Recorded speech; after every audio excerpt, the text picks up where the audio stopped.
All right, we want to welcome everyone tonight to the board meeting of the Cedar Rapids Community School District. It's Monday, February 26, 2018. With that, we'll call the meeting to order. Somebody like to read the approval of the revised agenda?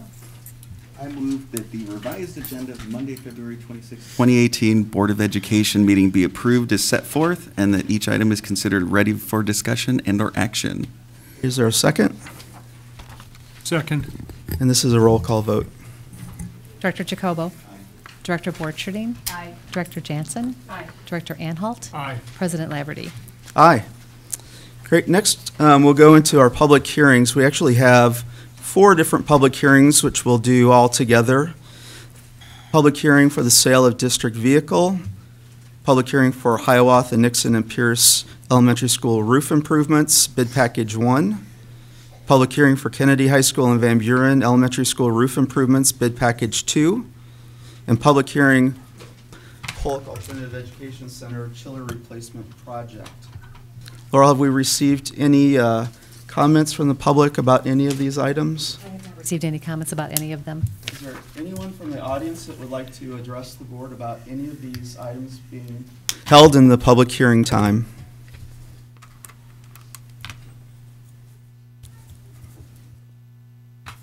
No? All right.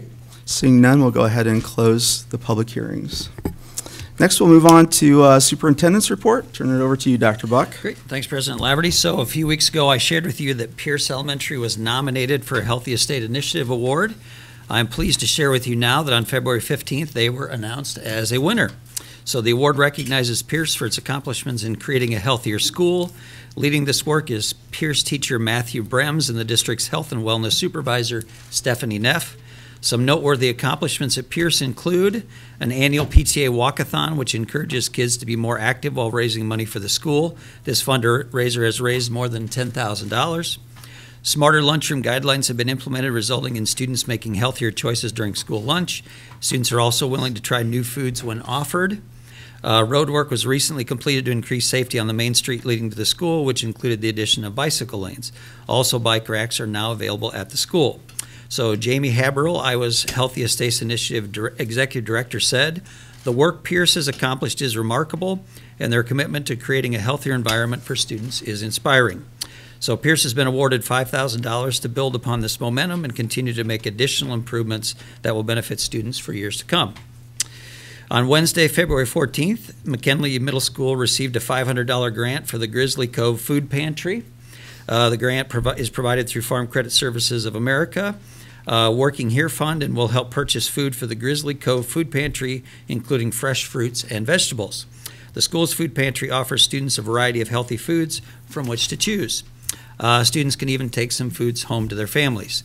Kim Seward, McKinley's school nurse, says, "Our purpose is to eliminate hunger as a barrier to learning by ensuring students have nutritious food at school on weekends and during school vacations."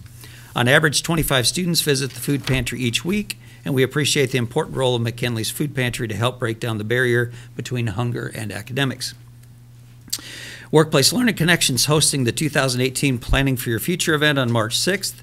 The event is open to all Linn County High School students and parents. This year's event will feature a new format.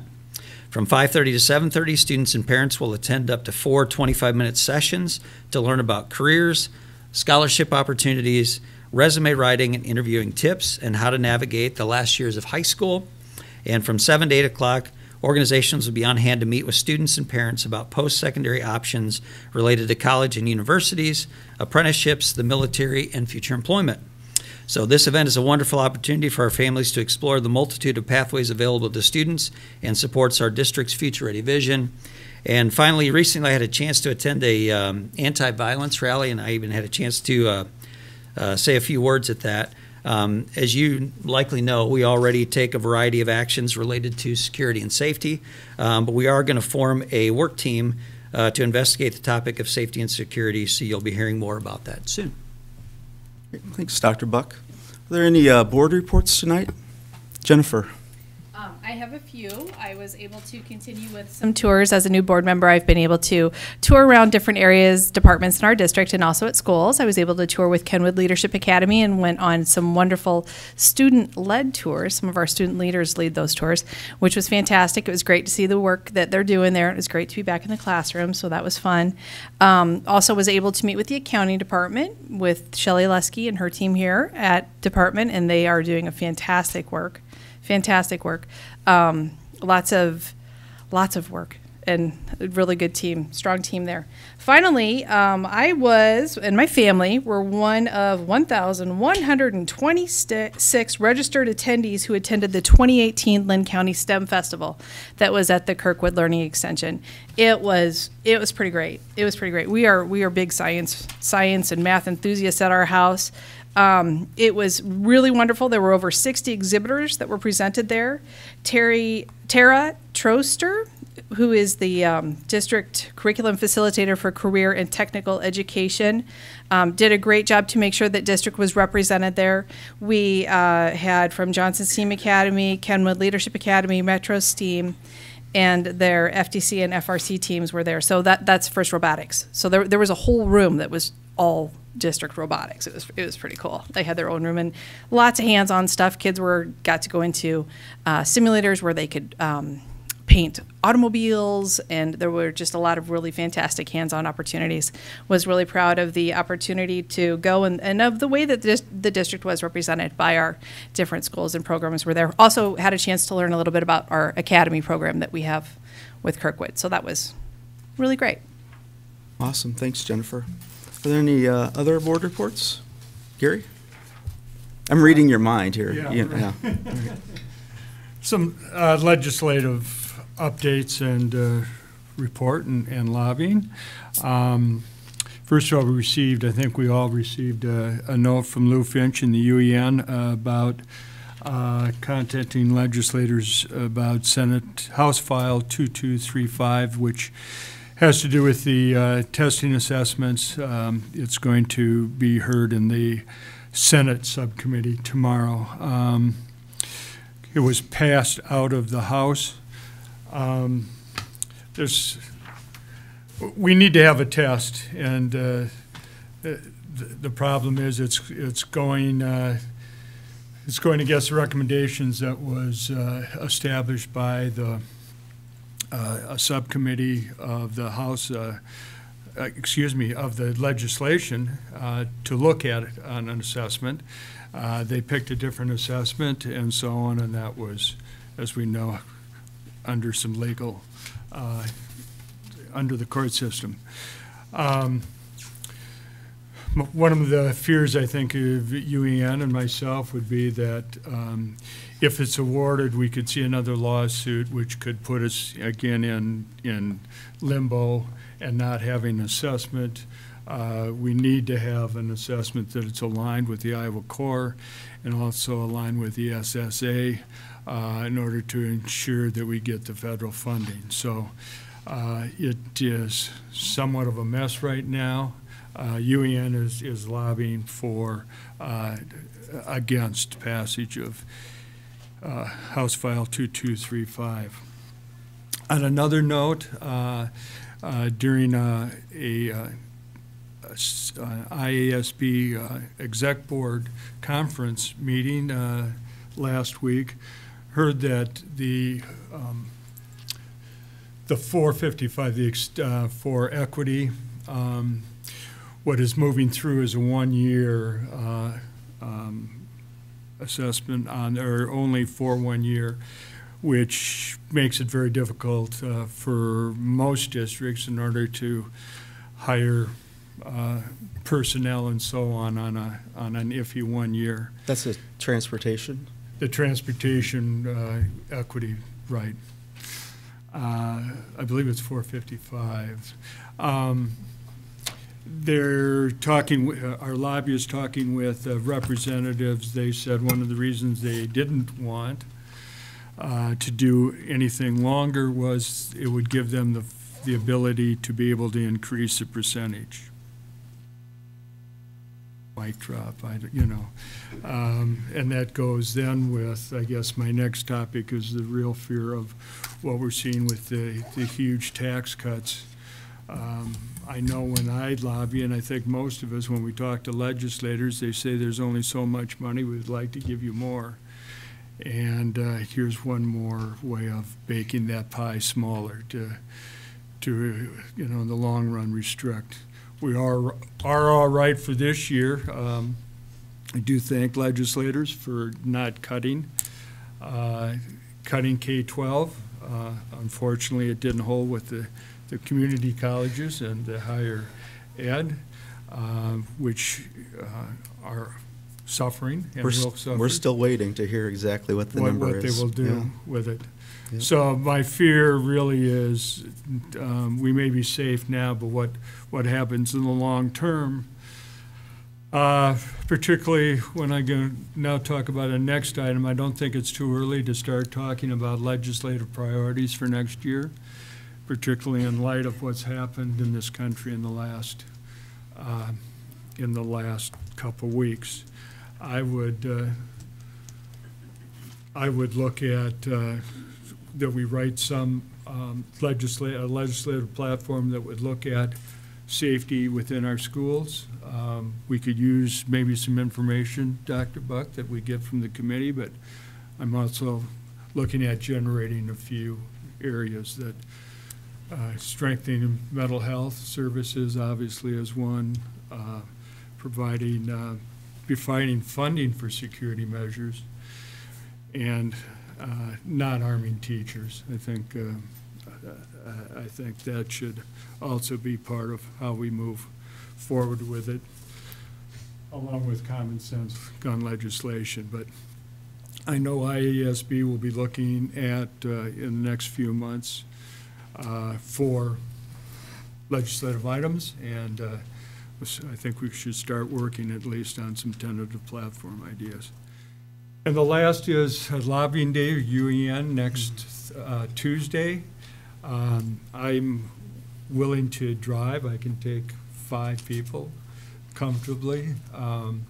My plan would be we'd leave here through the ESLC at 7:30 on Tuesday morning, and then look at departing the Capitol around 3:30, which would get us back in that 5 to 5:30 range in the evening. So I think anyone would like to go, just let me know so I can plan and the bus doesn't leave without you. And I think that concludes Make sure it. that we get that message to everyone. All right, yes, yeah. thank you. Absolutely. Any other comments or board reports? I do want to say tonight, I know that there are a lot of you in the audience. I do see social media, so I do understand why you're here tonight, that you're representing the concerns of the bargaining units within the district. The district is aware of your concerns, and those concerns are being addressed and discussed in the negotiation process.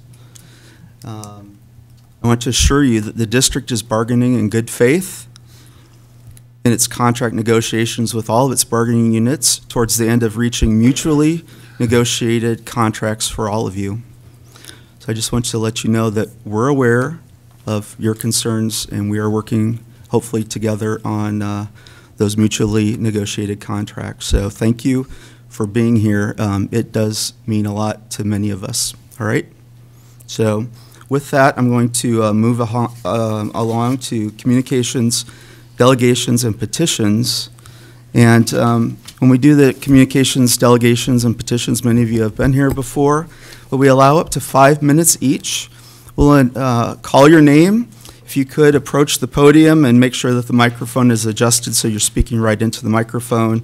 Give us your name, your address, and if you're representing any particular organization. Laurel Day, the board secretary, will track the 5 minutes. You'll see it up on the screen, so there'll be a countdown clock. And these are comments in the public meeting, but not conversation with the board at this point. So if we need to, we will ask the administration or the appropriate person to follow up with you about any concerns that you do have. So just know that that's how we follow the Iowa law for these open meetings. So with that, first I have Ann Hubner. So Ann, if you'd like to approach the podium, welcome.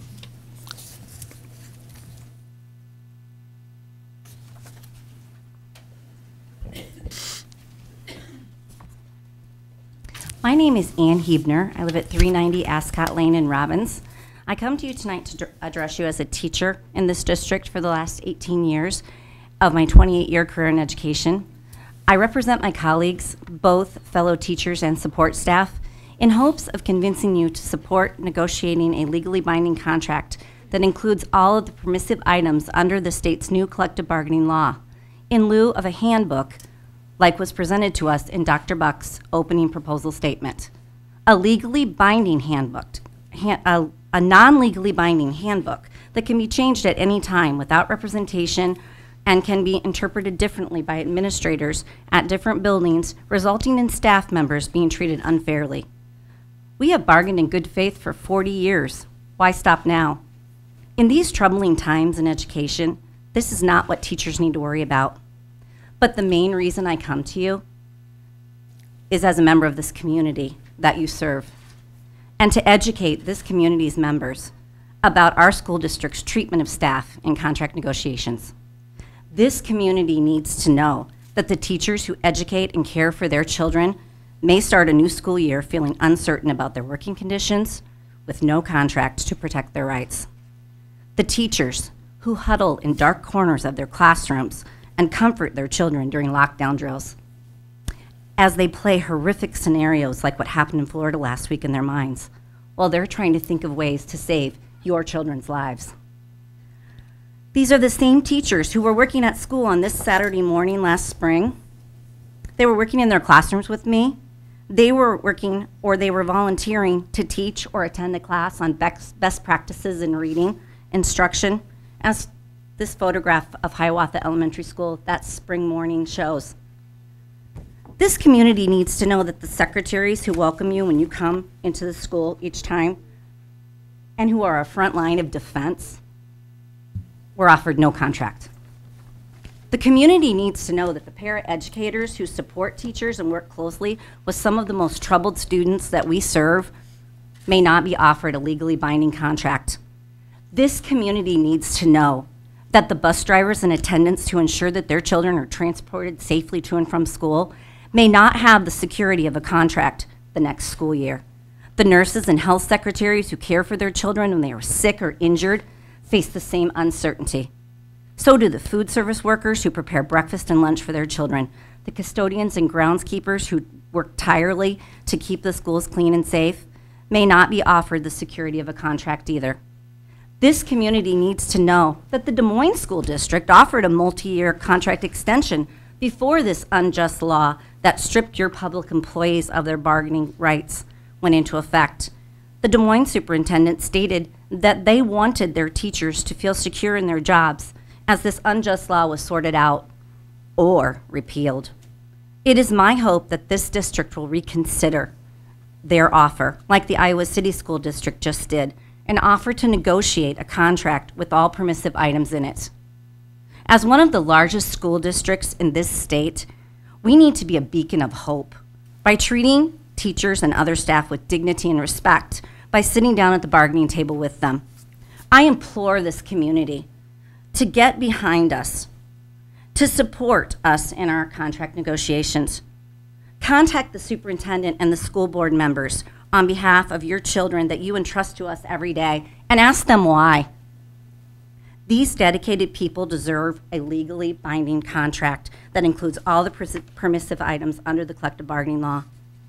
Offering a contract, a legally binding contract with staff, truly demonstrates the power of we and that motto and chants of We Are CRCSD that Dr. Buck spoke to us about at this year's kickoff at the Cedar Rapids Ice Arena.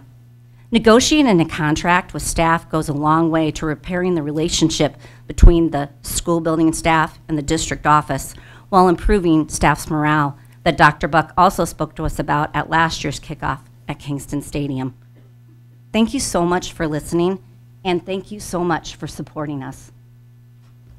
Thank you. We appreciate your comments. Next, we have Kelly McMahon.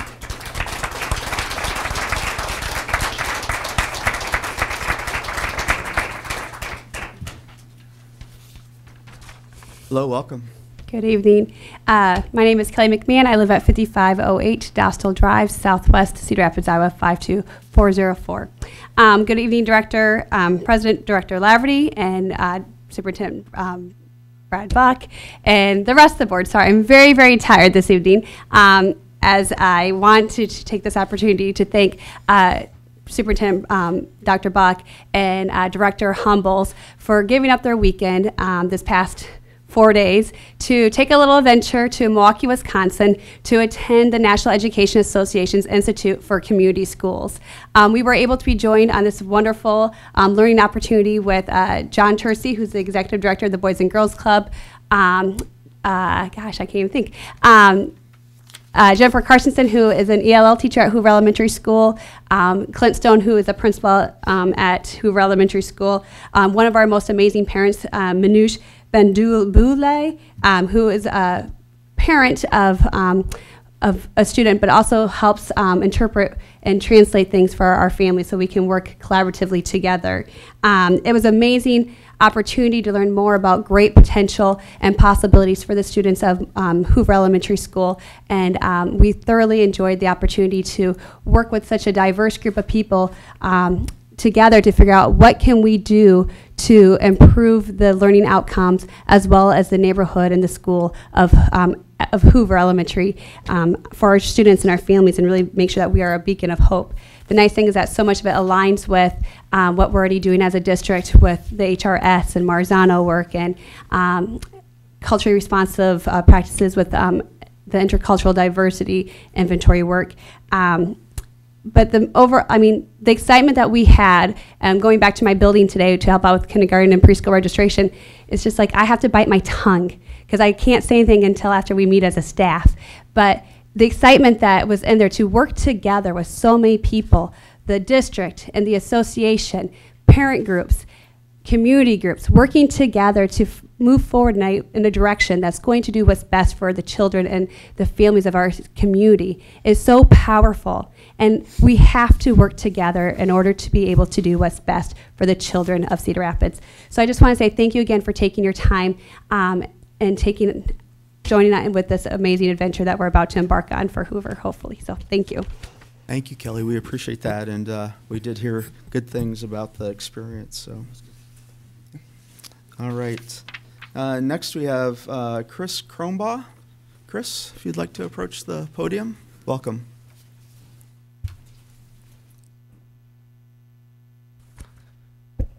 Hi, my name is Chris Kronbaugh. I live at 427 26th Street Southeast. I'm here tonight to comment on the school board's approach to its upcoming contract negotiation.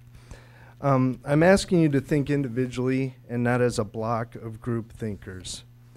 Think critically regarding the upcoming contract. The current law is ideologically driven. Please don't support this short-sighted ideology. Support your faculty and staff instead.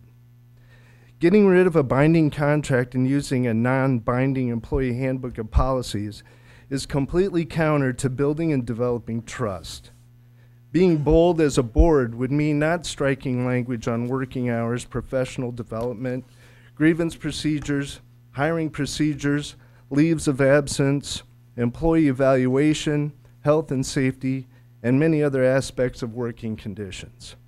It is my understanding that Superintendent Buck has said that we have had a contract for more than 40 years and there is little trust of management. He draws completely the wrong conclusion from his observations, I would assert. It hasn't been the educators who haven't trusted administration and the board. The way the district has operated over the last 20 years has shown a lack of trust by leadership in the professionalism of the district's educators. The lack of trust from teachers has been a reaction to that. While paying lip service and celebrating teachers, the district leadership has increasingly narrowed the freedom of educators to use their time, their resources, and minds in independent ways. I'm sure the board members and visiting with teacher friends and neighbors have heard these comments. I recognize Dr. Buck hasn't been in leadership during the last 20 years, but he and the board now should take action that builds deep and genuine trust. It is being suggested that the Cedar Rapids Schools should have a handbook of policies for permissive items. These items, should you trust your educators and their professionalism, and should you desire to really indicate to them that they deserve your trust, should be part of their contract. It's unlikely that trust will grow from imposing your will to place all permissive items in a handbook of policies that is not binding. And the superintendent's stated desire to involve others than union members, the legally representative body for all district teachers, in the creation of said handbook is a strategy used across the nation for union destruction. It's union busting, pure and simple. That doesn't build trust, and we do not need that approach here in Cedar Rapids. So how might the Cedar Rapids Community School District Board and Administration proceed without further fraying relations with educators? How do you learn from the errors that the Iowa City Community School District Board had to apologize after their missteps out of the gate on their contract negotiations? Collaborate thoughtfully with the teachers and workers through their unions. A handbook is not the same as having permissive items detailed and preserved in a contract. If you want trust, lead with trust. Be willing to be held legally responsible for your agreements. Include all possible permissive items in this contract. Allow your word to be enforceable by law. Stand by the commitments you make to those permissive items by saying how you will allow them to be enforceable by law. That is what Republican Governor Ray did by signing the collective bargaining law in 1974. He steadfastly recognized that professional educators should not be subjected to the shifting winds of politics, local or national, and said the state would have the integrity to sign legally binding contracts for the betterment of Iowa education. If you should choose the politically trendy path of these times and do not act independently of the fads in education and politics, you will be moving this profession and this district, which all claim to love and support, backward. Janet Godwin, president of the Iowa City School Board, in her apology to district employees said, "We know from experience that the best way to develop the best possible supports for our district workers is through strong relationships and collaboration with the unions that represent district workers. We intend to continue to build and maintain those relationships and demonstrate through action our commitment to our workers." Public schools with strong and effective unions correlate with strong student outcomes. If the board chooses the high road of including permissive items in a solid contract, it sends a clear message to the professional community that it is committed to supporting its educators, that it believes in treating educators as professionals, guaranteeing their stability in all aspects of their jobs and thoughtfully compensating them for their work. Mr. Kronbach, your time is up. Thank you. Thank you.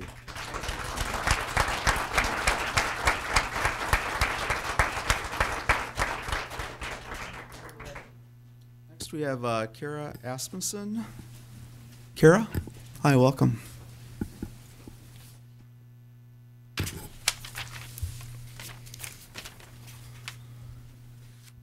My name is Kara Asmussen, 2417 2nd Avenue Southeast.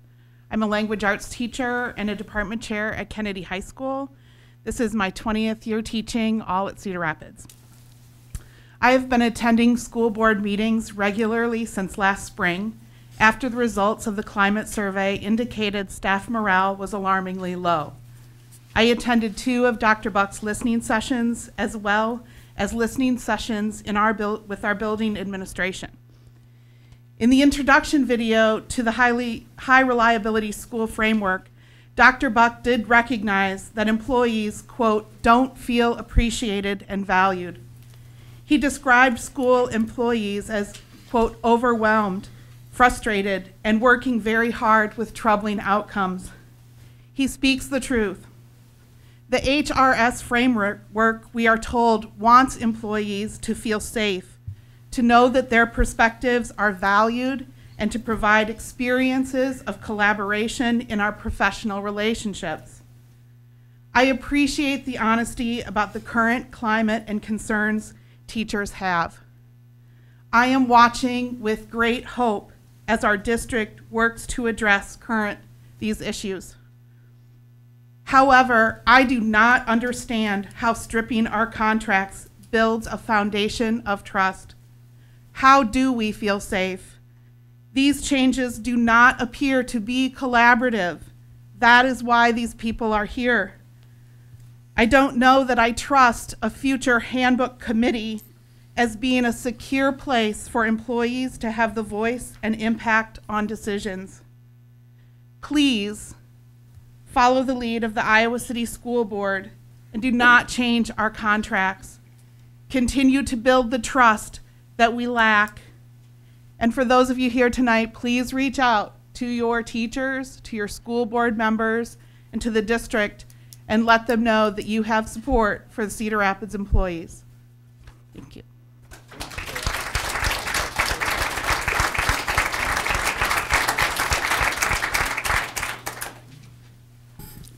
Bernard Clayton. Bernard, are you here? I thought I saw you. There you are, sir. Hi, welcome.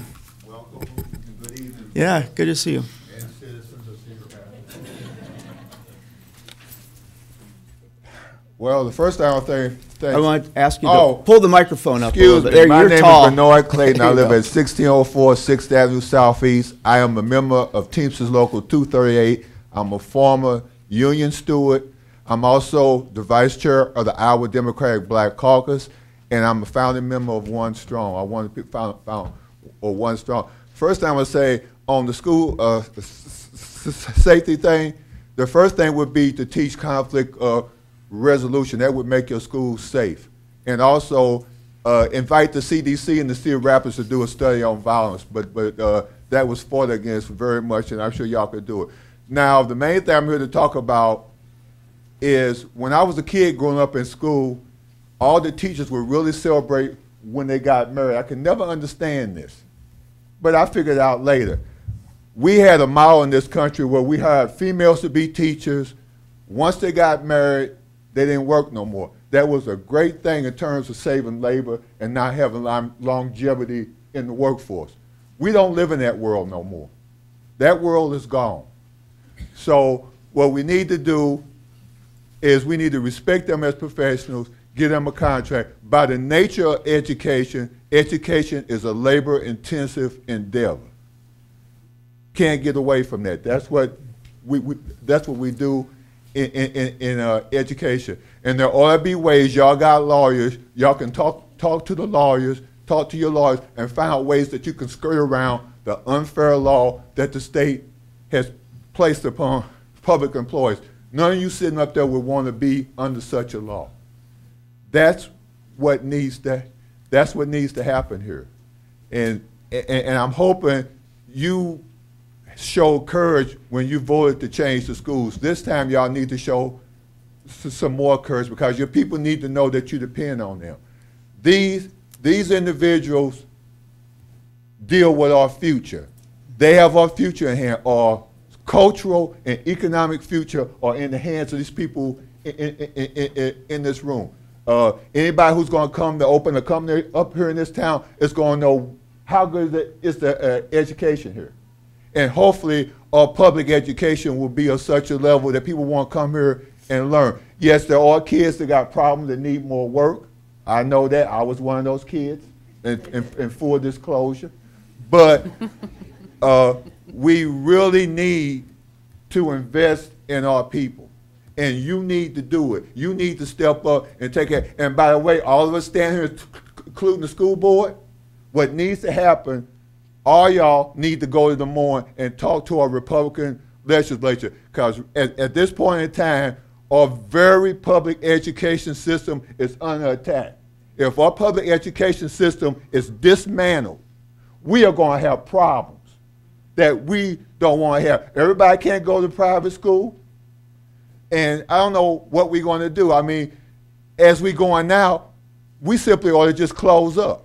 That's really what we ought to do. We should say no more public education and just go to hell. But an industrialized country like the United States is gutting this education system, and I can't believe it. It is ludicrous to me. It really is. It is ludicrous to me that we would do that. Everybody in this room ought to be in support of that. We may disagree, and as far as contracts, I know about contracts, I negotiated them, I've handled disputes. A handbook is not going to help you. It needs to be in the contract written where when there's a disagreement, you can go and look at it, and if it goes beyond that, you can find an arbitrator. I'm going to repeat myself. Talk to your lawyers and find out how you can skirt this law that the state has passed. Thank you for your time. Thank you.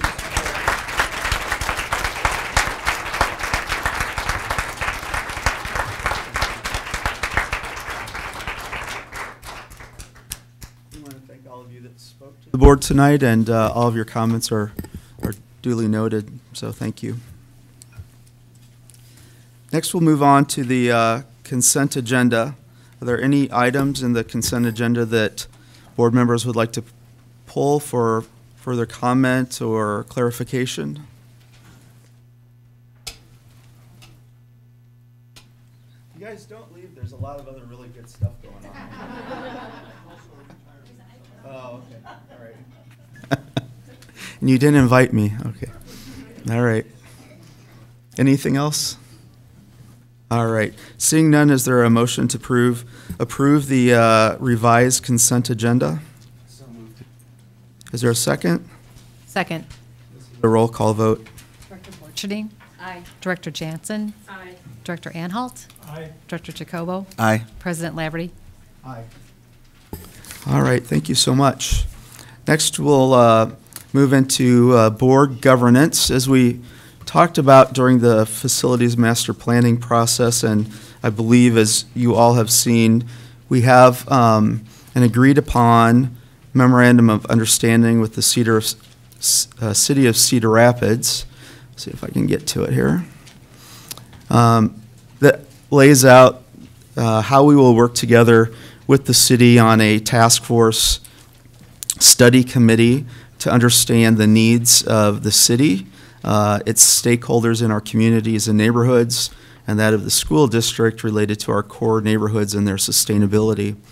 So with that, are there any questions or comments about that? This memorandum has been agreed upon in principle by the city, so it should appear, I don't know that it will appear on this week's city council agenda, but the next city council agenda is my. John, if it has already been approved by the city, so it's upcoming? For them? It's upcoming, yep. Okay. So we'll be the first entity to approve it, and then they'll approve it after that. So the only change was originally we had talked about 2 elected officials from each entity, and this ups it to 3 individuals from each, elected officials from each entity, and 2 appointed staff members from each entity. So legal counsel has reviewed this and signed off on it. Any questions?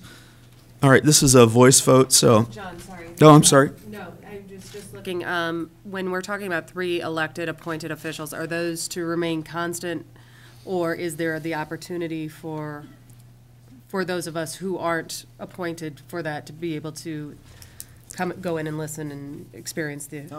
These will be public meetings.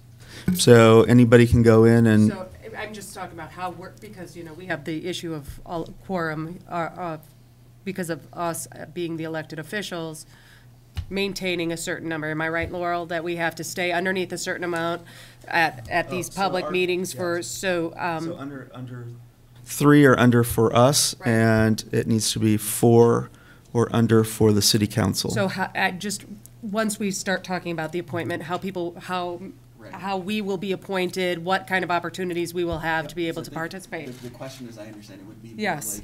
we have current appointments to like the diversity committee and things like that. So how would each of us be appointed? Would it be for a year? Would it be per meeting? To all of you, if you are interested in serving on this, and then we'll have a discussion amongst each of you that are interested, and we'll go from there. Okay. Okay? I just maybe have a question Yeah. for our board secretary, Laurel. If it is an open public hearing and not, could board members, as long as we do not converse, it's just being in attendance at a public meeting would be considered a breach of the open meeting? I think it would be dependent upon the format of the meeting. The perception would be that a majority of the board members would be present, which would be a violation of open meetings law. So I think it depends on the format of the meeting and the agenda and what it looks like.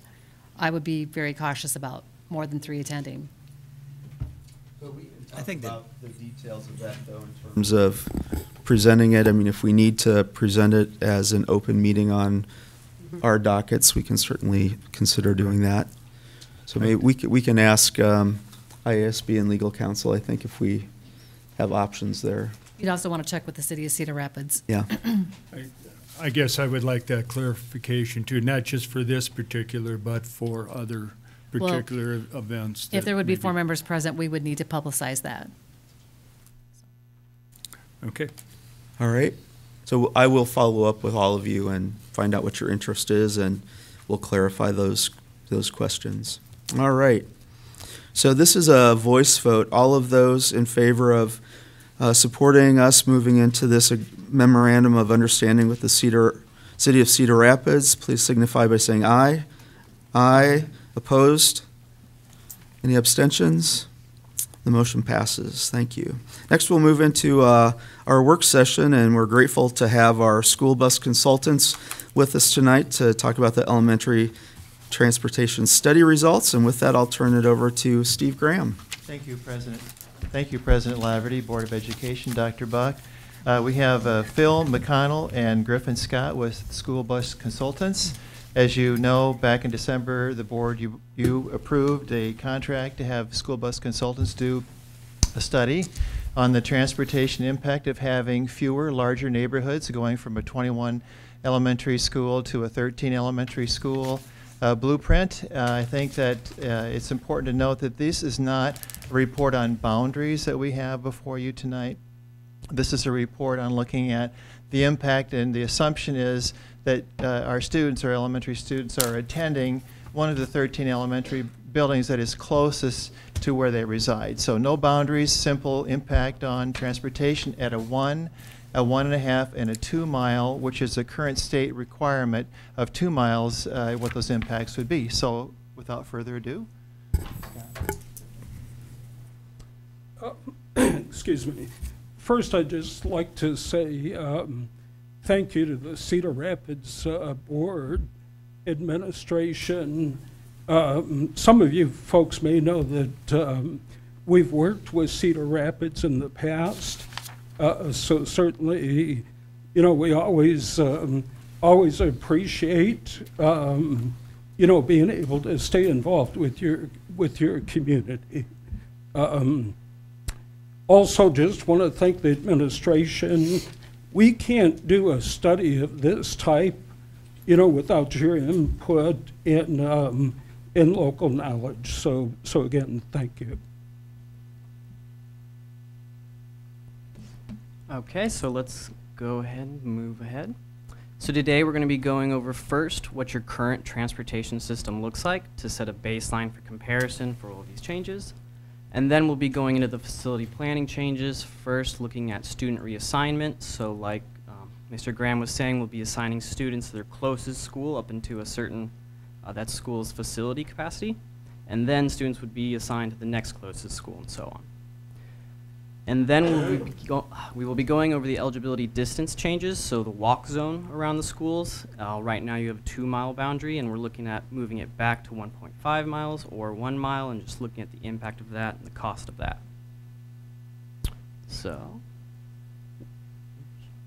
So your current system metrics, you guys have 104 route buses, but you only have a total of 92 of them deployed at maximum. You have 189 morning routes and 176 afternoon routes, and that breaks up into 84 elementary routes, 47 middle school routes, 33 high school routes, and 25 alternative and private school routes in the morning. And then in the afternoon, you have 74 elementary routes, 46 middle school routes, 33 high school routes, and 23 alternative and private school routes. Your general education runs average out to about 34 minutes, and your special education runs average about 40 minutes. All of these metrics were pulled from data from your routing system, Transfinder, and that was in January.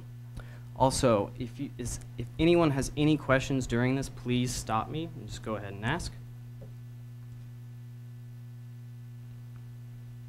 So your current bell times are actually split into 2 tiers, with the high school and middle school being the first tier, starting at 7:50 a.m. and ending by 3 p.m. And your second tiers are your elementary schools, which start at 8:45 a.m. and end by 3:50 p.m.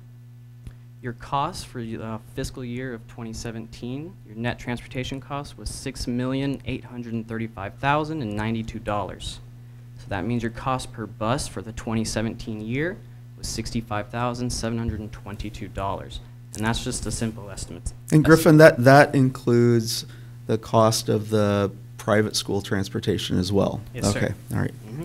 I have a question, and it may not be fair because it certainly wasn't part of what you were asked to do, but would changing bell times, would that have an effect, a big effect on the overall metrics of what we're talking about? We will be talking about that soon. Not necessarily changes to bell times, but generally changing bell times has a pretty significant impact on transportation systems. I will be talking about the bell times and looking at the deployment, so you'll have a little bit better idea of what changing times might do to that. Thank you. I'll get to that in a second. John, I want to build up that question. When we're talking about the roughly $65,500, and that included, or million, whatever, that amount. What do you mean per route? 65,000. Per route. Oh, per route, okay. Yeah. Mm-hmm. Got it. 65 and a half Oh, I per see. route. And you asked the question about does that include alternative and private? How is the alternative private use of our buses reimbursed, and what does that mean? I should look at you. Steve, what is the, sorry.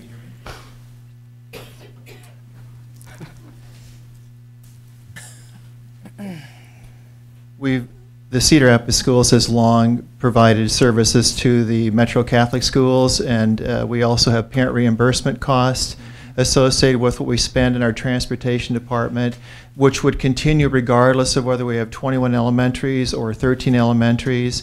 So please know that. And I would say this, that the cost will tend to be on the high side because of the inclusion of costs that are not necessarily associated with our regular education route costs, because now we're layering just a small amount for our private school reimbursements in the program. So you'll see 3 numbers towards the end of this presentation, and just know that those are going to be on the high side of the estimate, and they could be lower because of that. Does that make sense? Yeah, it does. And just a follow-up question for that real quickly. When we're talking about changing from the 2-mile state requirement to 1.5 and potentially 1, we're not talking about changing that for the private schools as well. We're simply talking about for Cedar Rapids community, the public schools. I believe that is correct. Okay. So their radius would not change. So, okay. So we wouldn't be looking at a higher volume as a result of that as well. Okay. Very good. Thank you. One more question on that cost per bus. Is that maintenance, gas, and personnel, or is it? Excuse me. We're careful when we do a cost analysis that we try to factor in all those associated costs, such as that. We're also careful that we factor out, say, field trips, extracurricular trips, because really what you want to understand is the true cost of home to school. Mm-hmm. So yes. Thank you.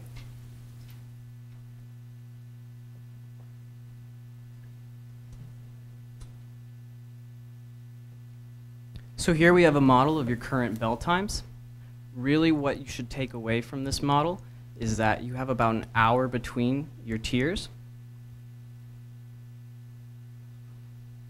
That's going to be very important when we look at your deployment, because your average run times are 34 minutes for your general education runs and 40 minutes for your special education runs. So with an hour between your tiers, that should leave plenty of time for your runs to complete, 1 in the first tier and then 1 in the second tier with no issues in between. So here we have your current morning deployment model. What this model shows is how many buses are on the road at a specific time. So the orange bars you see are your high school runs. The green bars you see are your middle school runs. The purple bars you see at the bottom are your alternative and private school runs. And then the blue bars you see are your elementary school runs. The dotted lines that reach the very top of the graph are the bell times. So you can see here, like I just mentioned, due to having 1 hour between your tiers, you can see there's a clear valley between the tiers, which means that's essentially when the buses are ending their first runs and getting to their second runs to start. So you can see with that valley, there's plenty of time for the buses to do that. And overall, you guys have a great deployment. It's even at the top, 91 maximum for the first tier and a 92 for the second tier. So overall, your deployment is actually very great. Like you were saying earlier, if we were to move bell times around, that would really shift this deployment. So you see the two lines at the very top. Let's say you move to about 30 minutes between your times. You're going to see these two tiers kind of squish together and combine, and that would lead to you needing more buses. So that's kind of the result if you were to change bell times. So here's your afternoon deployment model. It's the same thing. Really what I think everyone should take away from this model is when we're talking later in the presentation about adding additional routes, we're only talking about the elementary tier. So that's only going to be the blue bars going up. And so you can see you're even on both tiers right now. So if you're moving those blue bars up even more, that means you're going to have essentially buses that would be available to make runs for the high school and the middle school. That right now wouldn't be assigned, and you'd have the capacity to free up some of your high school and middle school routes and make them better, shorter, less capacity. So when we talk about those changes later, just keep that in mind. We're only really talking about one of the sides.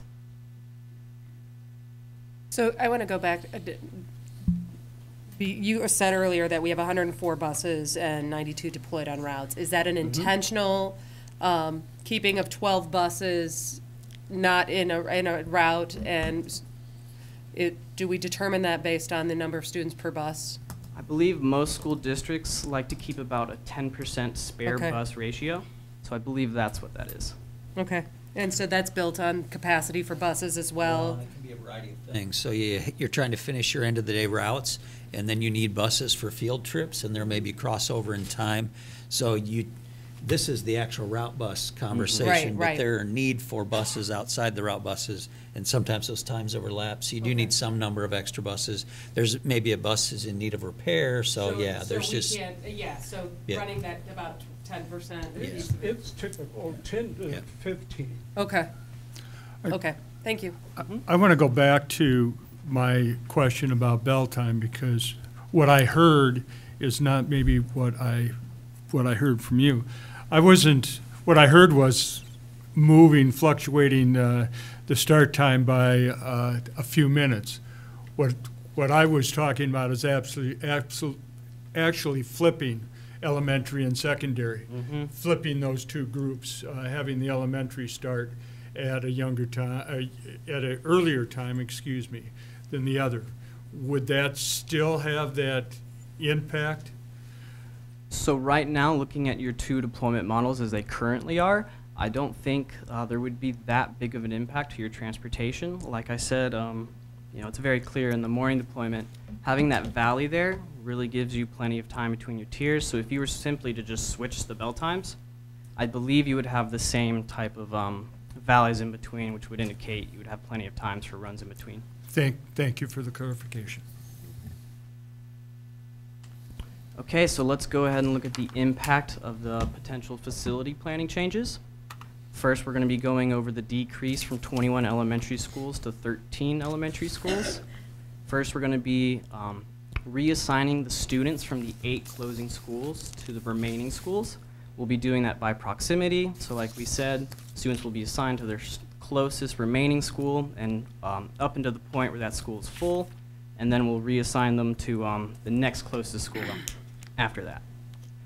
From that point, once we've assigned students to their new schools, we'll then figure out which schools' transportation types will be switching, so which walkers will now be riders and which riders will now be walkers. And then after that, we'll take a look at decreasing the walk zone boundaries and seeing what the impact of that is like. So here we have a heat map of your elementary students.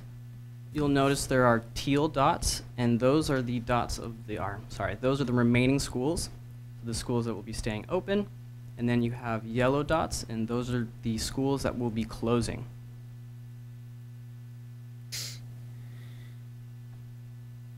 So a quick question. So these heat maps, are they kind of, when we did our whole facilities master plan conversation, are they the same types of heat maps as far as what the growth might look like? Or are these current as of the date that you ran These are this data? current as of the date that we ran them. Okay. Mhm. All right, thanks.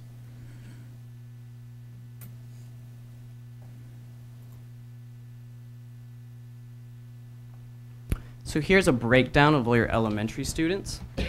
The first graph, or the first table you see, breaks them out by their transportation type in the morning and then the afternoon. Those transportation types you see are special education riders, general education riders, walk zone students, and then other and or parent choice students. And that last group are essentially students where their parents either take them or they get to school some other way, not on the Cedar Rapids transportation. And so we wanted to break it out between morning and afternoon because we wanted to further in our analysis include all of the riders, as many as possible. So you'll notice in the afternoon there are actually more riders. So for the rest of this analysis, we'll be using the afternoon count for those students. And so the table you see below that first table has all of these schools ordered by whether they're closing or they're opened, and then the breakdown of their student transportation types. I do want to note that any students that are attending a magnet school and receiving transportation, within the routing system, they're considered special education riders. So for Kenwood, you'll see there's about 131 of the special education riders. The majority of those are actually magnet school students receiving transportation. So essentially, we have to trick the software into recognizing that, yeah. Okay. So here we have a map of the current schools and their students. So again, the schools that are remaining open are in teal, and their students are the smaller teal dots. And then we have the closing schools in yellow again, with their students as the small yellow dots. So like we mentioned before, the students from the closing schools, so the small yellow dots, they'll be assigned to the closest remaining school, so they'll be assigned to the closest teal dot. And then of course, once you hit capacity at that school, we then assign the students to their next school. So this is how that breaks out. So here we have a table of the remaining schools, their current students, so these are the students that are currently attending right now. The available capacity, which we've set at about 600 students for the facilities. If you look down that row, down to Johnson, you'll see a 59 with an asterisk by it. The asterisk is there to represent that Johnson actually has a facility capacity of about 450 students. It's about 150 students less than everyone else. The next column you see are the new students assigned. So these are students from closing schools that are now assigned to that school based on proximity. The next row after that, you see the remaining capacity.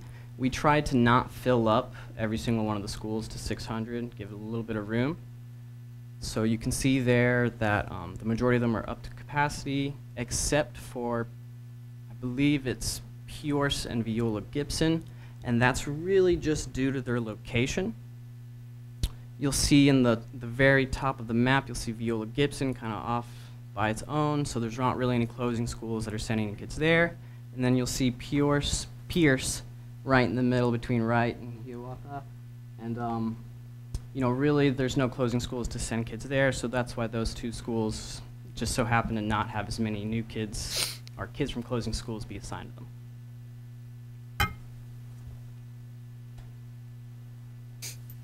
So here we have the breakdown of students with possible changes to their transportation status. I want to go ahead and note that special education students are going to be left out of this analysis from this point forward, as they will be receiving transportation no matter what.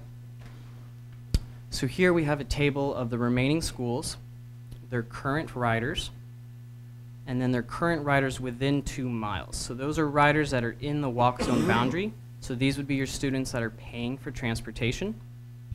Next, you have the percentage of those riders within the 2 miles. Then we have the newly assigned riders. So these are students that were receiving transportation to their closed school and have been assigned to these schools. So not necessarily going to be riding to their new school. Next, we have how many of those riders are within 2 miles of their new school, so within the walk zone boundary. And then we have the percentage. So this would be the percentage of students who have been assigned to a new school that would no longer qualify for transportation other than to pay for it. Next, we would have the newly assigned walk zone students. So these are the students from the closing schools that used to walk to their school and now are assigned to these schools. And then we have the number of students that are outside of 2 miles. So they're no longer within the walk zone boundary of their new school. These students would now qualify for transportation. And then the percentage of those students. So we'll summarize this table real fast. So your students with possible changes, you have about 48% from your remaining schools who are within the 2 mile boundary and may continue to pay for transportation or decide to walk if they want to. You have the 313 out of your 420 riding students from the closing schools who are now within 2 miles of their new school and would have to pay for busing and or walk to school. And then you have about 8% of your walk zone students from the closing schools who are outside the 2 mile boundary and would now qualify for transportation.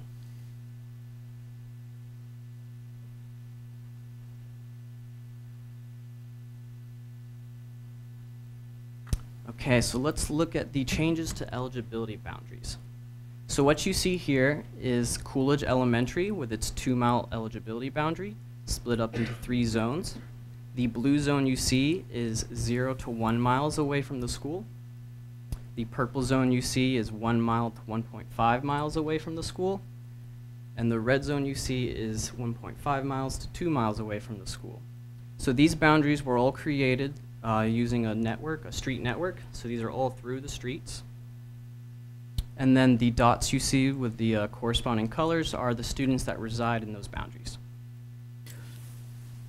So Griffin, I just want to clarify. So in the dark orangish color, those students are in that 2 mile boundary. Those are students that are already receiving busing? Not necessarily. No. These are all of the Coolidge students. These are all of Coolidge students. Mm-hmm. So it would be outside of the 2 mile boundary, outside of that orange area. Those are the ones that are guaranteed the busing now. Yes, sir. Okay, got it.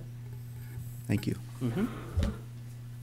Oh, also within this study, special education students have been left out again, as no matter where they live, they require transportation. I also want to note that this does include the students from the closing schools. So any student from a closing school that was assigned to Coolidge or any of the other schools are included within this study. So here we have the breakdown of those results. That first table shows the student transportation types broken out by students within 0 to 1 miles, then 1 to 1.5 miles, and then 1.5 to 2 miles, and then outside of 2 miles. And then we have it broken down by the remaining schools. And let's summarize that table. So here we have the results. Just as a quick reminder, with your current 21 schools, you have a total of 84 elementary routes.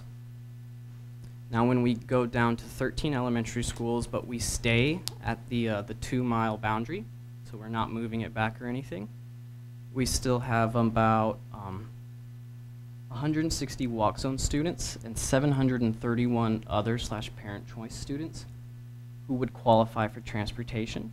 So if all 891 of those students decided they wanted transportation, it could require at least 12 additional routes.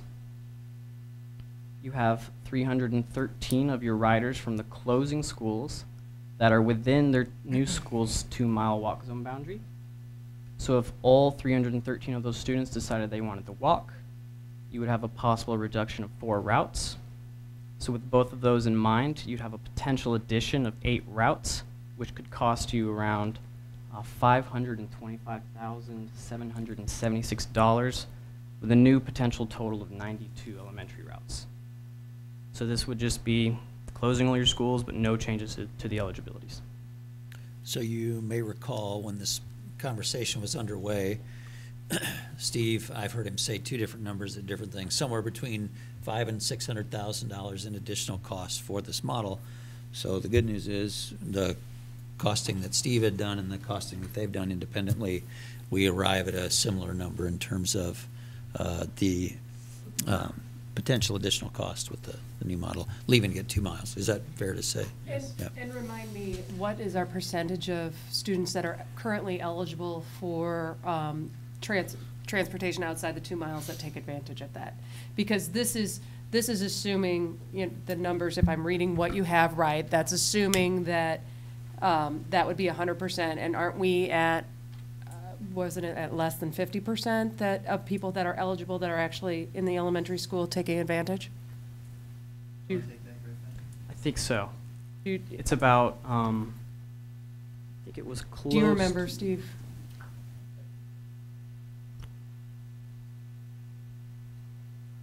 I'm not sure of the direct answer to your question, but let me answer it this way. When you look at the total number of additional buses that we have here, 12, that's assuming that we're transporting all students that are outside the 2-mile boundary. And we're also assuming that we have the 313 riders do not take transportation. So from a continuum standpoint, they're on the polar opposite ends of the continuum. Right. Where they will be in reality is probably somewhere in the middle. But if you blend it in both ways, if you take 4 and you reduce it, or you take 12 and you reduce it, it will cause overall the impact to be very similar. So this is an assumption built in terms of, and I think it's a very realistic, practical assumption built in to provide a costing analysis. Hopefully that makes sense to you. It does, and the reason why I was asking is even with the net, you know, the net gain, the net loss of those people, given our current experience with the number that are eligible and the number that actually opt, we see a little bit less. So it could be even less than the 525. Possibly. If we, just to give us a range, because this is banking on 100%, 100%. Okay. Thank you. Thank you.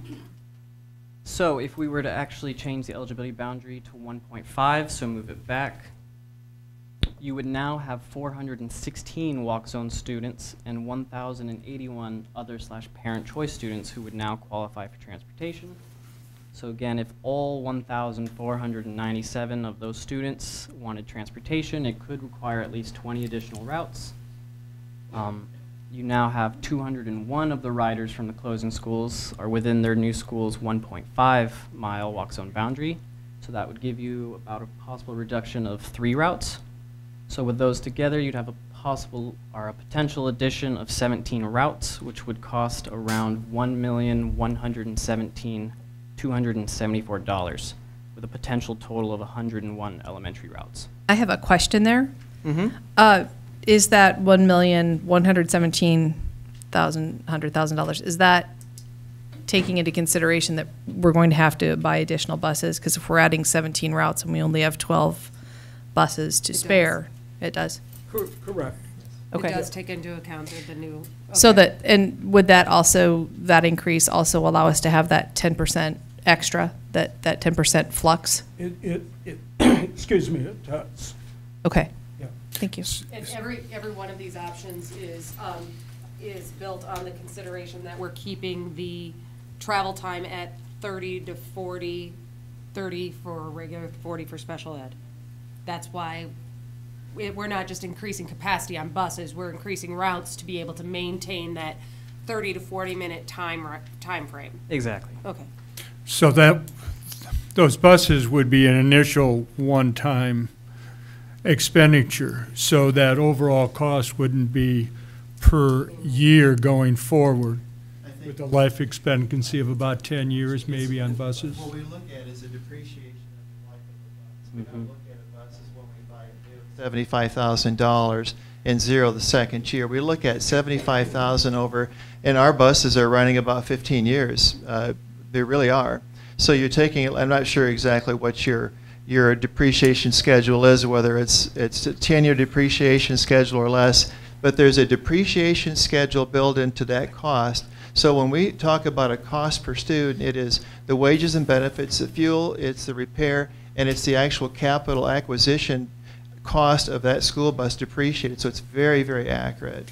Does So that make sense? This 1.1 takes into consideration the constant recycling of buses, buying new and retiring old, buying new. So this is a cost that's going to be an annual cost, an estimate annual cost. Yes. Correct. Thank you. Yeah, and that goes back to that 65,000 number takes that into account, all of the things that Steve has described. And one of the other things, just to additionally contextualize, is because this is a 15 or so year plan, we're adding 17 routes over 15 years. This isn't, we need 17 routes on day one of whatever gets decided. It'll be tiered as the development and the Right. facilities master plan is implemented. Yep, and it'll come in, so as an example, the first group that we're talking about is Coolidge, Jackson, Truman. So it may be that when the Jackson, Truman things happen in 2022, that one or two routes would get added if this is the plan the board were to choose. So, and to further contextualize, sorry, we'll have the mic one more minute. We calculated we would save about $2.8 million annually once the plan is fully implemented. So if you may be thinking to yourself, where does this $1.1 million come if we decide to do this? It comes against the savings of the $2.8 million that's proposed through this model. So that's just a decision on where we'd like to prioritize that savings. So if we were to change the eligibility distance to 1 mile, you would now have 977 walk zone students and 1,574 other / parent choice students who would qualify for transportation. And if all 2,551 of those students wanted transportation, it could require at least 33 additional routes. You would then only have 77 of the riders from closing schools within their new school's 1 mile walk zone boundary, for a possible reduction of about 1 route. So with those two in mind, you'd have a potential addition of 32 routes, which would cost around $2,103,104 for a potential total of 116 elementary routes.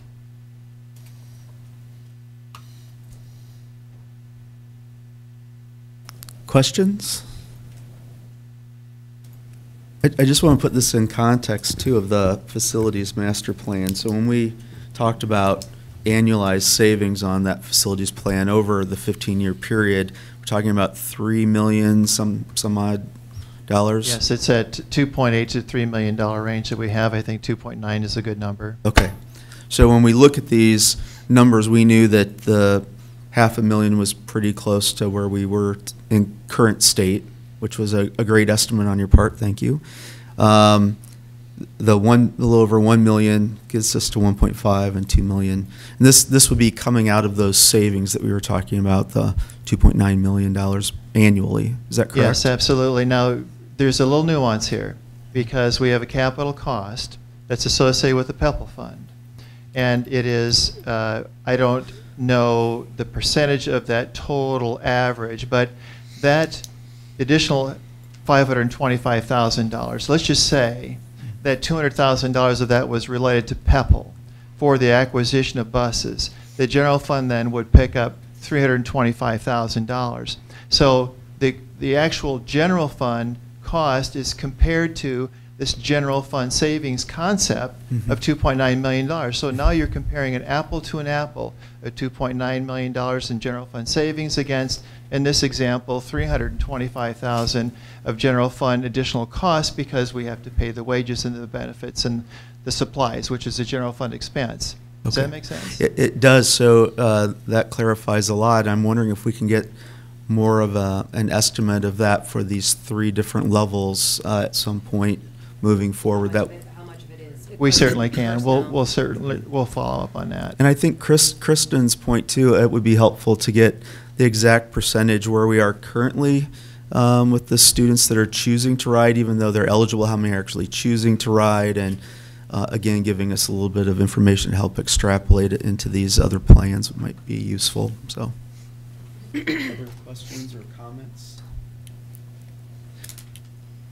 All right. Griffin and Phil, we want to thank you both for coming tonight and your work with Steve Graham and his team in transportation on all of this. This is great information that's going to help us make a decision for the kids moving forward in this plan. So thank you. Thank you, Steve.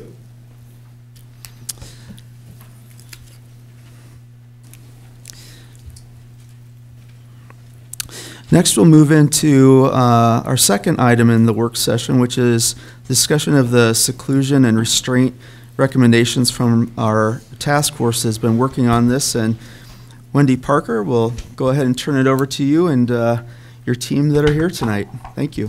Great. Good evening. Thank you for having us.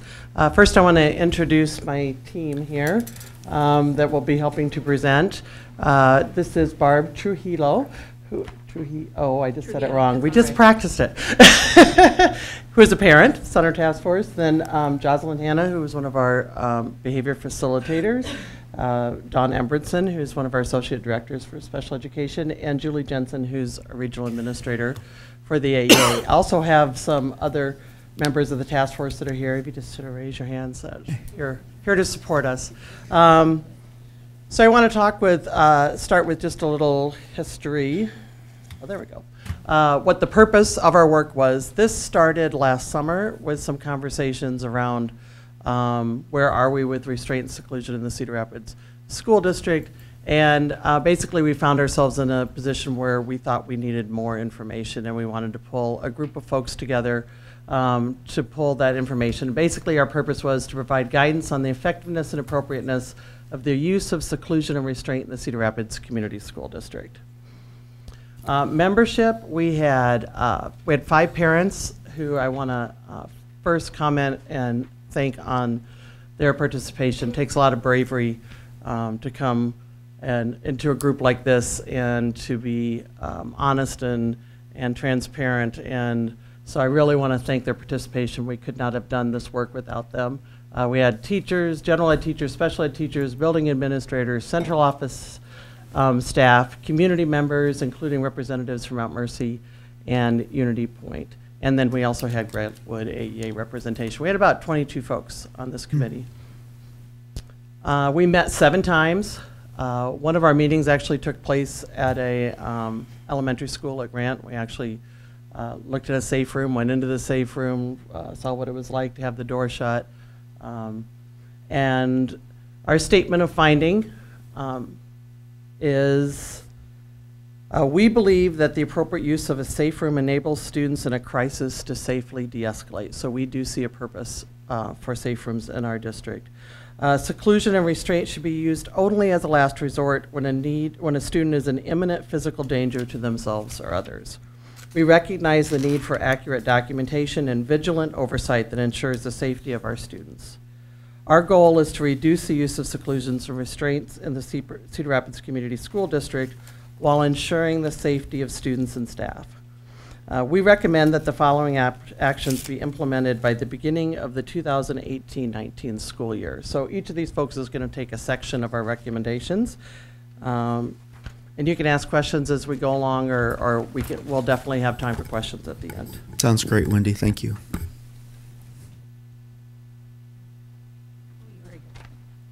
Yeah, it's sort of hard to read. A little. Yeah. The odd angle. That's fine. Again, I'm Barb Trujillo. I'm a parent. My daughter goes to Kennedy. She's a freshman. She's 14 years old, and she is on the autism spectrum. So I am very well versed in seclusion and restraint, sometimes more than I would like to be.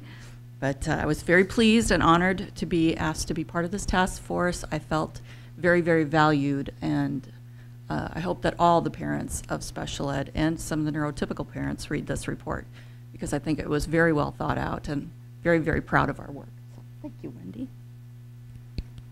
As far as the parent involvement goes, we want to integrate parent input into the documentation of the form for seclusion restraint and place for parent feedback loop on restraint seclusion form. We felt as parents, the 5 of us, that we needed to be more involved. We needed to be with and be able to support. It wasn't a matter of anger or anything like that. It was like, let us help you. So that was very important. And the opportunity for parents to participate in an overview of crisis prevention training. We want to know what you know, so that maybe we could be able to use that at home. So if we have a child who's basically melting down, it would be a safe way for us to handle them as well at home. The information on board policy in Chapter 103 included with documentation for the first incident of restraint or seclusion each school year, so we know the rules and we know what restraint that the teachers and staff are dealing with. We want to continue to provide that annually and on the website, because any parent knows, especially kiddos who have special needs, you put it on the kitchen table, it is gone. So, yeah, chuckles. So we would like it on the website so that we don't have to go find it. We can just click, and there it is, and remind ourselves what we're dealing with. Share and restraint seclusion process prior to incidents happening, such as at an IEP meeting or conference with the parent. Again, we want to be transparent. Parents want to help. We really, really do. So we want to be more involved. Building administrator will meet with the parent and design a safety plan for the child. Students who engage in behaviors that are a danger to themselves or others, it's a very important place for them to be, is someplace safe. Because believe it or not, our autism kiddos like quiet. They like small space where they can just relax. So if it's an appropriate place, that's where the best place for them to be. Create a communication plan. You all right back there? All right, good. We do a first aid thing after this. Create a communication plan with each parent. Okay, good. Because if you've met one child with autism, you've met one child with autism. So every plan is important, and it has to be easy to find, easy to get to, easy to call the parents. And then explore options for form to be in parents' primary language. We don't all speak English, so that's very, very important. And as you get more diverse, that's going to be even more important. So that's my part of it. Jocelyn, you're next. All right, I'm Jocelyn Hanna. I'm one of the behavior facilitators and also a CPI instructor for the district.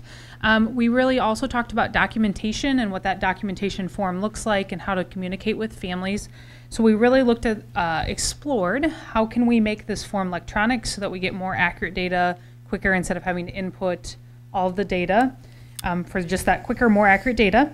We wanted to add some information on that, really about where is the kid in the process. So are they in, do they have an IEP, do they have a 504, are they in the FIE process, that full evaluation process, so that we can kind of get some more data of what students, where they're at in the process, as well as that parent feedback that she mentioned, add that to the form.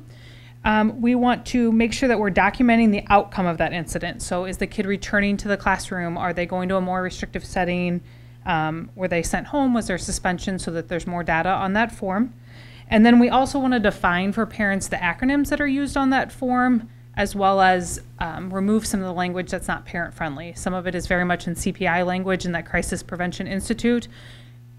That means not very much to parents, so how do we make that more friendly for them to understand what the form says as well?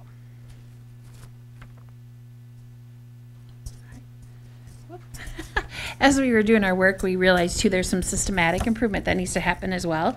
So some key things that we talked about is that we will, as a district, set some annual goals for the reduction of seclusion and restraint forms, and part of that process will be to do a quarterly audit to monitor continuously that improvement of are we making progress towards reducing our number of seclusions and restraints across the district. We're going to design support for addressing transitions from one level of programming to the next. As we looked at some of our data, we realized there's a big spike when we have preschool going to kindergarten, or 5th to 6th, 8th to 9th, and are there pieces that we could be putting in place to be more preventative there that maybe help address some of those behaviors, which would then reduce the seclusion and restraint. We also talked about a standard student safety protocol that will be established district-wide for each school and building. So what's the basic, we have lots of, I spend my world is special education, so I spend a lot of time talking about those very individualized safety protocols. But what happens in the district for a student who isn't on an IEP and is demonstrating behavior? What is the process that we should be using? So being a little more uniform in that piece of things. And then lastly, compliance to standard student safety protocols and safe rooms will be monitored annually. That's not something that we are currently doing. So just 1 or 2 times a year going out and making sure the ventilation is correct and that the lighting is correct, doing a little more to make sure that those rooms that we are using are safe for our students and staff.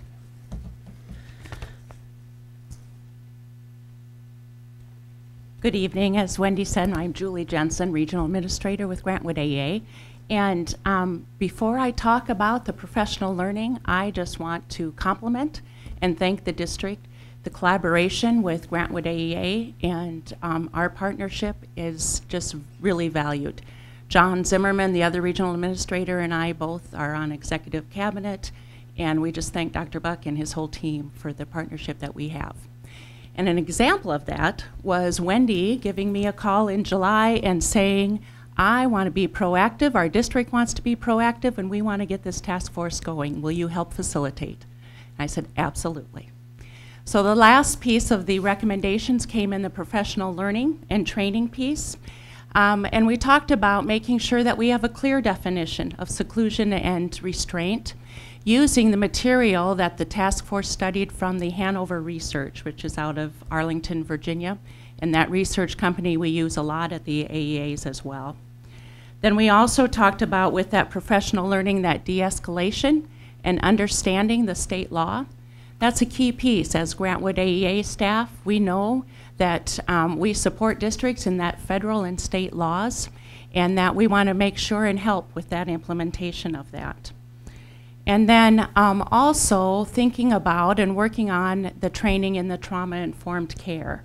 And that talks about the ACEs and training, the adverse childhood experiences, and that training with it, as well as the CPI training that Jocelyn referred to, the crisis prevention intervention, and how that really works on de-escalating and using good language for students in classrooms. And then finally, with learning from each other. You have great buildings that have great practices in place, and sharing that between the building administration and staff as well. And then, okay, I played Vanna earlier today, thank you. All righty, so then finally, looking at that professional learning and training across all school environments. And again, this was that systemic piece that Dawn talked about. Your work as a district in the Marzano framework and the high reliability schools ties right into it. Effective classroom instruction and a safe environment. So you can see where this task force and this work combines right into the priorities you have as a district. Terrific. Right. Do you have questions, comments? I have a question. Would this include increasing some CPI training for more members, more staff members outside of teachers, possibly? I think traditionally it's teachers and facilitators, some paras that have CPI training. So would this include extending some CPI training into more paras, into secretarial, into nursing? Yeah, actually, what we're recommending is the de-escalation piece of the CPI training for all our staff who interact with children, which is just about everybody. So, you know, that's bus drivers, that's secretaries, that's everyone who works with kids. And we've started that process, and we've been doing the building trainings around de-escalation. But by next fall, our plan is to have trained everyone in the de-escalation piece. But that wouldn't include then the movement piece. The movement piece. It's just de-escalation. Yeah, just the de-escalation, not the restraint piece. Really, best practice there is to have a team in every building that know and are well versed in the holds. But there really isn't any reason, and sometimes I get a little nervous about really training a lot of people on restraint, since that's the very last thing that we want to do. So unless you're really in a situation where we think that you're going to need to use it, we think that de-escalation piece is really the most important part that we want to train. Thank you. Question about the ACES training. Is that being introduced to all staff or just those with this behavioral support? The adverse.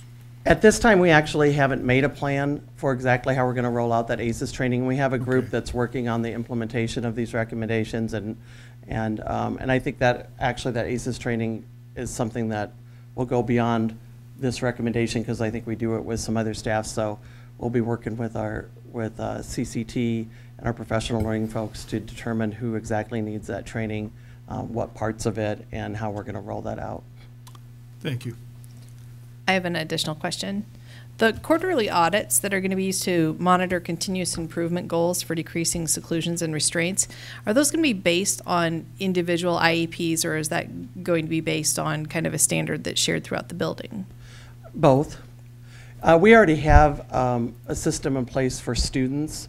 So once a student has 3 restraints or seclusions, we have some things that kick in. So that's sort of already happening. But this would be more of a building level and district level. And when we're seeing restraints that seem like they're increasing, but maybe they're not increasing necessarily for each student, we would want to be responsive to that. Because again, our goal is we want to do less of this.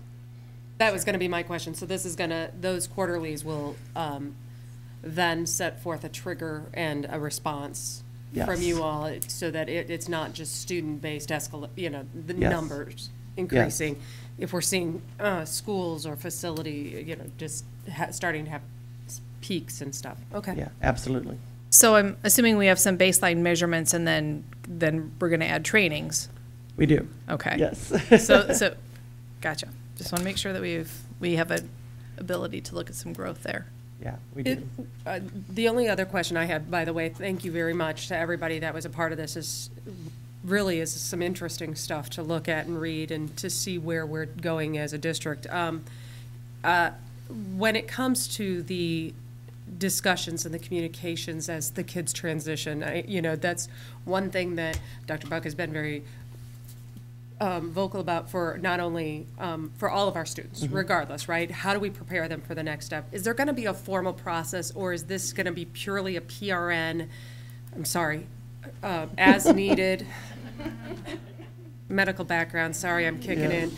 Is it going to be on an as-needed basis, or is it going to be for every child, so that we don't have that some of them falling through the cracks? Because I see that as a big asset, not only for the parents to have a really great understanding of what you're going to get into as you're moving from McKinley to Washington or anywhere, but also the kids having some kind of expectation, and everyone, because change stinks for kids on that spectrum, and Aspie kids or anybody on the spectrum, change stinks, and trying to get that understanding.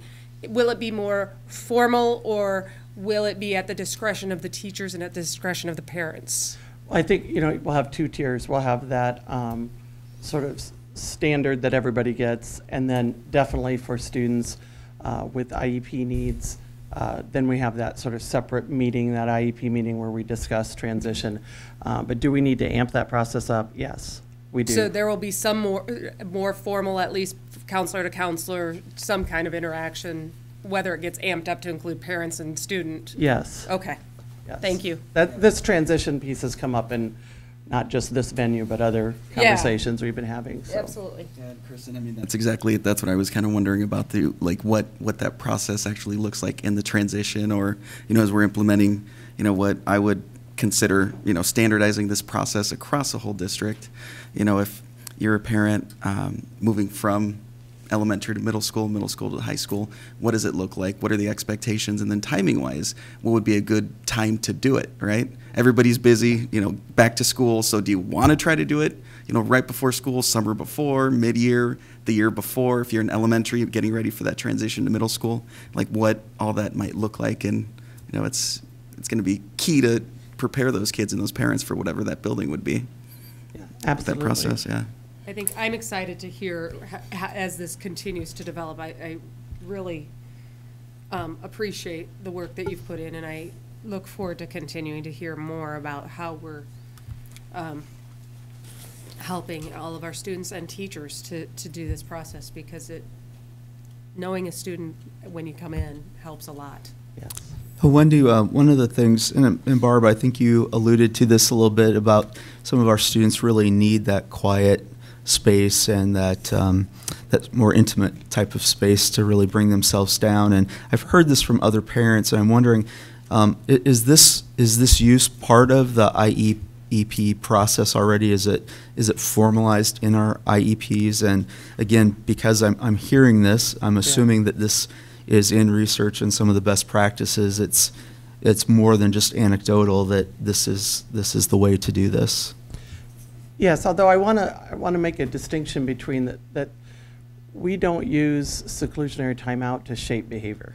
Okay. Right, we use it for safety reasons. Okay. So, and that is the only reason we use it. When we no longer need it for safety, then we open up the door and the student comes out. So, but is it in the IEP? Yes, it is. Although it's also in the law. So if you were to have a student who, let's say it's a regular education student, and for whatever reason just has a really, really bad moment where it's a safety concern, the law of Chapter 103 in Iowa allows you to use seclusionary timeout when the child is a danger to themselves or others. But our goal is to anticipate, have a plan in place, again, use it as the last resort. So I wouldn't say that it's always in the IEP, but if we were to use it, we would certainly be bringing parents in and saying, let's talk about this, let's get a safety plan in place, so that everyone knows exactly what the plan looks like. Yes, you can. Yeah, absolutely. There's also the component of self-regulation. Some of these kiddos, like my daughter, they're old enough to know what they need, and some of them can verbalize that quite well.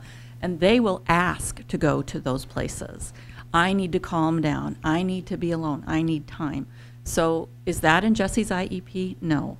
But her teachers, past and present, know that if she's requesting, that's a best practice for her. And I can say it happens a lot with her classmates as well. They just have that freedom to go to whatever it might be, the calm down room or whatever they call it, and just bring themselves down, which is really great, because ultimately you want them to be independent and make those decisions for themselves.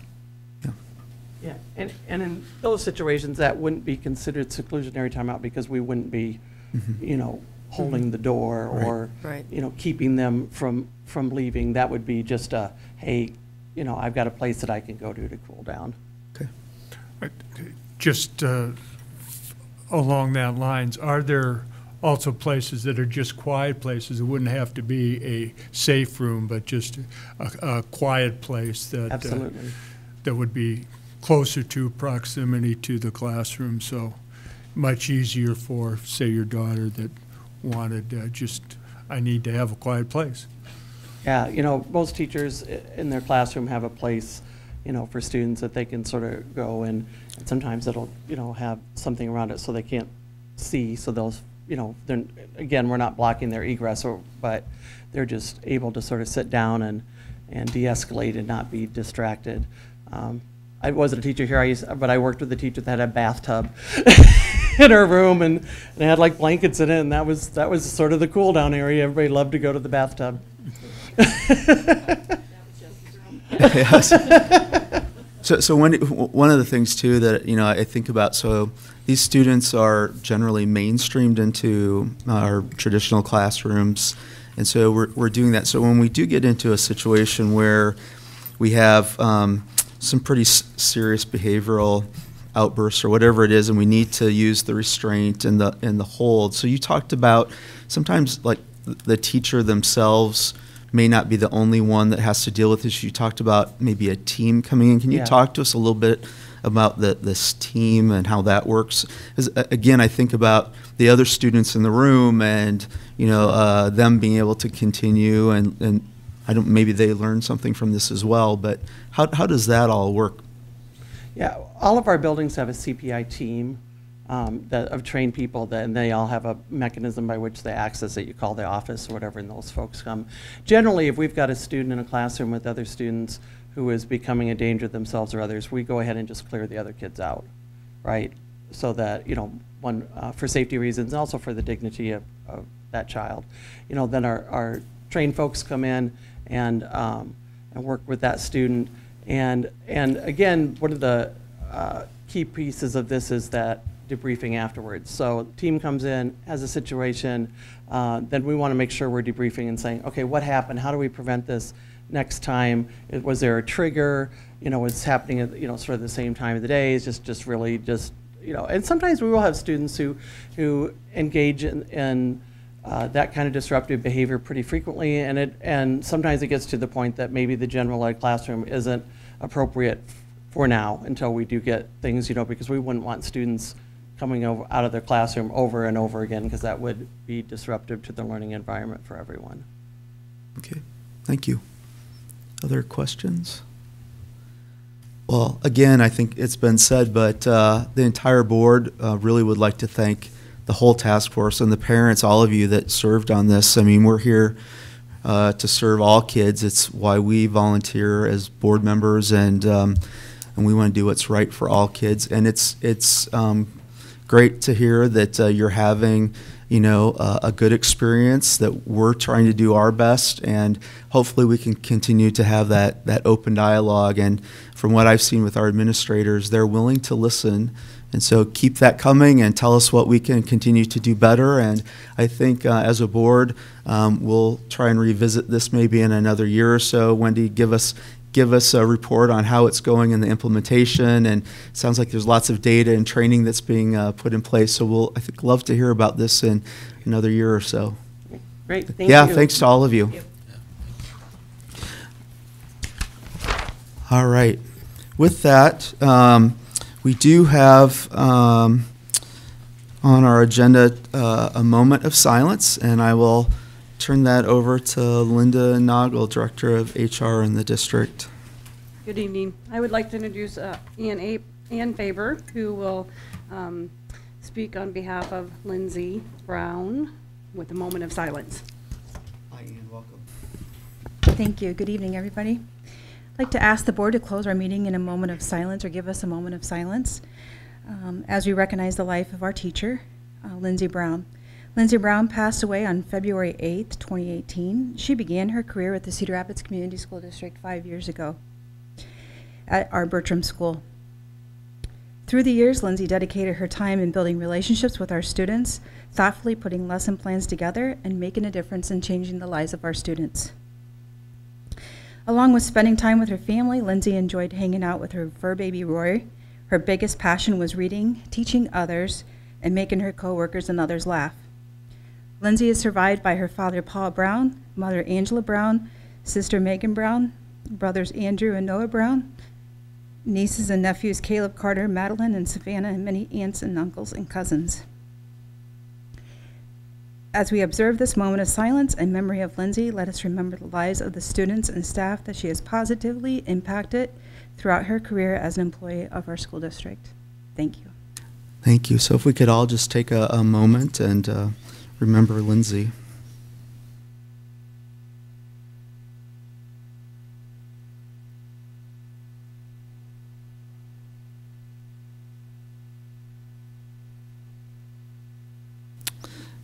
And with that, we give our deepest sympathies to the Brown family in the loss of Lindsay, and to all of you that are her colleagues and the students that she has affected over the years of teaching in Cedar Rapids schools. So thank you, Ann, for being here and doing that.